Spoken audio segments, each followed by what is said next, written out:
Chris Boulter, president of Val-Chris Investments. Give it up for Chris. I'm not going to speak too much about myself, other than mentioning, as Jeff did, that I've been doing this a long time. Started in 1986 with my father-in-law, my mother-in-law, small little office in Santa Ana, and we've grown a bit. I'm extremely pleased to see so many people here, and I'm so happy that so many of you have supported us over the years. I'm just going to cover a little bit about our loan origination, where we have been, where we're going, a little bit about loan servicing, and then I'm going to hand it off to the big guns, our speakers for the evening. So let's look at our first slide here. It talks a little bit about our loan origination history. You can kind of see where our numbers were as far as our loans originated going back to 2020, and most of the slides we'll share with you are kind of a 4-year history. And it shows the volume that we originated in 2020 through 2023, and our projection for 2024. We typically find that the second half of the year is a little bit busier than the first half of the year, so that projection of 1,000, I gotta put my glasses on here, I think it says 1,050. That's probably about right. We might exceed that, but never in my dreams did I ever imagine we would exceed originating more than 1,000 loans in a year, and that's because of investors like you and a lot of hard work of the people who I'm blessed to have on my team. So let's go to the next slide. Let's go into some of the important parts that are important to you and everybody else. Let's go into loan servicing. And this just talks a little bit about where our loan servicing is. And this is a slide, too, we shared last year, but we wanted to update you with the current history as to the loans that we service. Not every loan that we originate we service, but I will talk a little bit about some of the benefits of having us to service your loans. We service probably 90, maybe close to 95% of the loans we originate.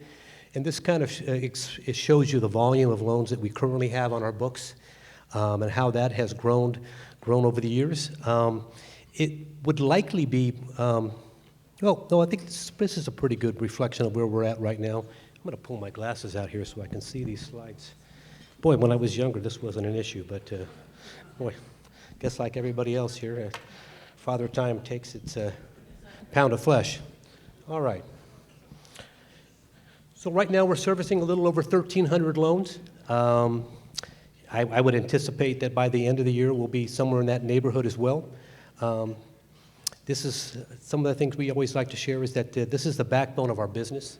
What loan servicing allows us to do, not only does it allow us to generate a steady income stream, which allows us to cover the bulk of our overhead, it allows us to also be more competitive when we're out pricing loans. When we're out trying to get good loans into our portfolio to make available to our investors, the cost of those loans can significantly have influence on which loans we're able to tie up and bring into our office. So our ability to be able to service loans and generate income through loan servicing allows us to be more competitive in our fees. Those particular brokers out there who don't do their loan servicing may have to be more aggressive in their fees up front, which is a disadvantage to them and an advantage to us. So we believe that loan servicing is the backbone of our business. It's something that, again, allows us to be able to cover our overhead in good times and bad times, continues to allow us to keep our underwriting criteria at a high level without concern about covering our expenses and overhead. And we appreciate having your support, and we'll touch on loan servicing a little bit later. The next slide tells you a little bit about the distribution of the loans that we generate. It's changed dramatically in the last few years. Up until probably 2021, 2022, the vast majority of our loans were first trust deeds. And then we had something called extremely low interest rates. And our economists will talk probably a little bit more about that and where that market might be headed. But those low interest rates have tied a lot of borrowers into not wanting to refinance their properties. And that's quite understandable when you've got a rate of 2.5% to 3.5%. You may be very reluctant to refinance that loan. But that doesn't take away the need that you may have for a business purpose loan. You may need cash to expand your business. You may need cash to buy an investment property. but it may be very difficult for you to swallow paying off a low-rate, 30-year fixed rate that might be at 2.5% to 3.5%. So what that has done is that has provided us the opportunity, if you want to look at it as an opportunity, which we do, to generate a lot more second trust deeds. And second trust deeds have benefits, they have downsides, but that our portfolio has now grown to the point where now we're generating about 57% of our loans as second trust deeds. And 2 or 3 years ago, the split between first and seconds were probably the complete opposite. First trust deeds dominated second trust deeds. Where interest rates will go, we'll have to hear more from our economists about that, but that'll have some influence on whether or not we'll be doing more first trust deeds in the near future, or whether we'll continue to generate more second trust deeds. The next slide is just a description of what our property type in loan servicing may be. As you can obviously see, we generate primarily residential loans. That's been dictated to us primarily by you, the investors. There are companies out there that specialize in commercial loans, industrial loans, but over the years we started out as a residential lender, and our investor base has continued to tell us that those are their preferences. So we cater to our clients, and as long as our clients prefer to stick with residential loans, we'll continue to generate primarily residential loans. Okay, our next slide. A little bit more about the benefits of loan servicing, and I'm going to let the slide kind of speak for itself. We talk about the benefits of having us collect your payments. Certainly with a lot of investors, the idea of having to call a borrower or email a borrower and remind them about their payment can be uncomfortable for a lot of people. And something, frankly, people who are retired or may have other businesses that they're actively involved in don't want to spend the time or energy to do. And we take care of all of that. We take care of all the late notices that might be necessary when we have a slow payer, including those particular times when a borrower sends an insufficient check or just doesn't make their payment at all.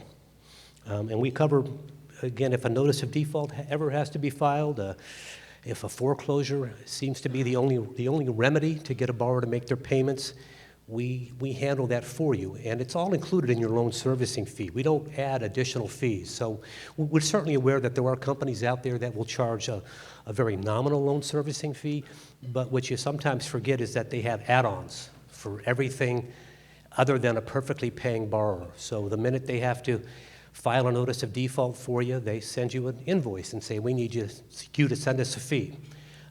If a borrower should unfortunately file a bankruptcy, they send you an invoice and say, you need to send us a fee. We take care of all of that for you up until the point of a trustee sale, should that occur. Additionally, as our slide covers, we include tax service on those loans that we write for a little longer period of time. Typically, if we write a loan for 5 years or longer, we'll include a tax service to be able to maintain the fact that your property taxes are being paid on a borrower. We'll keep track of that for you as well, because if a borrower doesn't make their property tax payments, that can be a default as well. Let's see if there's anything else I want to cover. In those particular rare cases, and we will cover that as well, that a property becomes an REO. I don't know about other companies, what they do and what they don't do, but we don't charge additional fees when you have an unfortunate circumstance of having a property become a real estate owned. You become the owner of it, and the property should revert. We have a very experienced loan servicing manager, Eric Feichens, who's here in the audience someplace. You may want to chat with him a little bit. He's been with us for many, many years. He's a licensed attorney, and he's extremely knowledgeable about loan servicing, and he's very knowledgeable about REOs. We provide all the services necessary to get you in the right hands of the right realtor, the right eviction service if necessary, and we're there with you all the way to the finish line, and we don't charge any additional fees for doing that. And I don't think many other companies do that complimentary, but we do. So we'll get to the good, the bad, the ugly. We're not going to hide anything today. We're going to get into our notice of defaults on our next slide. And we're going to kind of go through a history that'll kind of give you a feel as to how the market has changed. Some of you have experienced some slow payers. This slide just kind of gives you this is our example of where the notice of defaults were in 2020. You can see that in 2020, it shows the total number of loans we were servicing. Out of that portfolio, how many notice of defaults we had to file. Most of those, you will see that the vast majority of those were cured. And then it shows the percentage of loans out of the 1,013 we were servicing actually became an REO, where the investors became the owners. Out of 1,013, we had 3.8% revert, which is approximately 4 loans in our portfolio in 2020. So it certainly gives you a good example of as to how safe trustees are. We still had less than 1% of our foreclosures, 1% of our loan portfolio actually revert to investors. The next slide shows the exact same results in 2021. You can see 2021, the notice of defaults cured was slightly higher, got a little better performance from our borrowers. Once again, we had less than 1% of the portfolio reverted to our investors at trustee sales. And we were servicing about 1,127 loans in 2021. The next slide will show the results for 2022. And I won't be too redundant. I'll let you just kind of take that in. But what I want to focus on is I like to focus on, in this case, well, let's look at the worst case scenario, because whenever I talk to a new investor, and Jeff probably shares the same thing, they always ask, what's the worst thing that can happen? And we typically say, well, the worst thing that could happen is you'll own the property. That's probably, in most cases, that's the worst thing, because most investors who buy trust deeds, they're looking for cash flow. They're looking for payments. They don't want the headache of owning a property. Otherwise, they'd be out buying investment properties. They would be property managing. So for most investors, that's the worst thing that can happen. So when you look at these slides, I think you should focus primarily on the loans that have reverted. Look at the percentage, and that'll provide you, I think, the level of safety that we take and we underwrite our loans. And then our last slide on this particular topic is our performance in 2023. What I will share with you is you'll see that the notice of defaults at the top was significantly higher than 2022. I kind of look at this as a combination of our increased volume, but it's also a combination of the increased second trust deeds that we originated. Second trust deeds typically have a slightly higher level of risk. The benefit is they provide a significantly higher level of return. But a number of our notice of defaults were filed not necessarily because the borrower wasn't making payments on their loans, but they may have defaulted on a senior loan. So some of these defaults that were recorded were because of other defaults than just payments. And that's typically not something we do on first trust deeds. So those numbers can be skewed a little bit on the notice of defaults, not necessarily based on people not making their payments. But more importantly, again, you look at the number of properties that have reverted, and that's the percentage of the loans in our portfolio out of 1,262 actually became owned by an investor.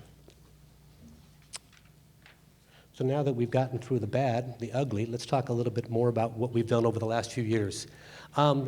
Jeff, remind me, was it 2021 or 2022 we decided to expand into some friendly states? 2021? Okay, there we go. So this particular slide, it gives you an example of some of the states that we recognize through legal counsel provided very, I would consider more friendly regulations towards private money lenders that would allow us to generate business purpose loans in states and feel that as an investor, you could confidently invest in those states and feel as well secured as you might in California, which you might be more familiar with.